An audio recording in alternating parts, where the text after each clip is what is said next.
The chairman of the Independent National Electoral Commission, INEC, Professor Joash Amupitan, has warned against any attempt to induce voters before or during the November 8 Anambra Governorship Election. Speaking at the first consultative meeting with members of the Inter-Agency Consultative Committee on Election Security, ICCES, Professor Amupitan urged political actors to join hands in combating the menace of vote buying as part of efforts to restore the integrity of the electoral process. He disclosed that the Commission is working closely with relevant law enforcement and anti-graft agencies to prevent vote buyers from contaminating the process. We must join hands to combat the menace of vote buying. The Commission is pleased with our collaboration with the law enforcement agencies, especially the anti-graft agencies. And I'm happy they are present here to stop vote buyers from contaminating our electoral process. Security agents cannot afford to create an environment that allows vote buyers to operate during this election. The INEC Chairman further reiterated the Commission's commitment to ensuring that the forthcoming election is free, fair, and credible. This is to ensure that we have, if not 100%, let us have 96% collection of the PVCs.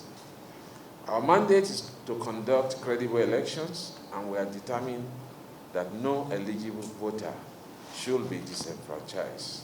In his remarks, the National Security Advisor, Malam Nuhu Ribadu, represented by Hassan Abdullahi, assured that robust security measures have been put in place, including enhanced surveillance, deployment of adequate security personnel, and improved intelligence gathering to prevent any attempt by disruptive elements to undermine the electoral process. We have put in place robust security measures.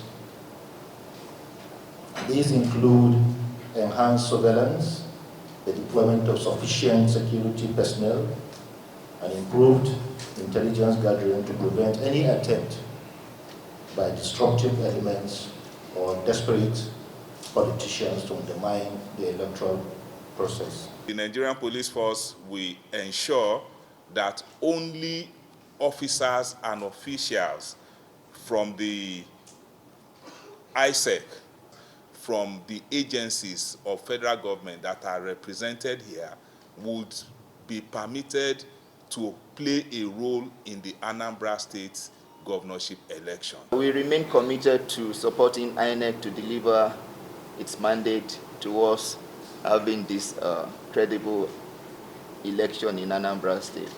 I wish to appeal to the government and the people of Anambra State to see core members as their children and thereby provide necessary security and support to them. Over 20,000 INEC staff are expected to be deployed for the conduct of the November 8 governorship election, which will take place in 5,718 out of the 5,720 polling units across the state. CNN News.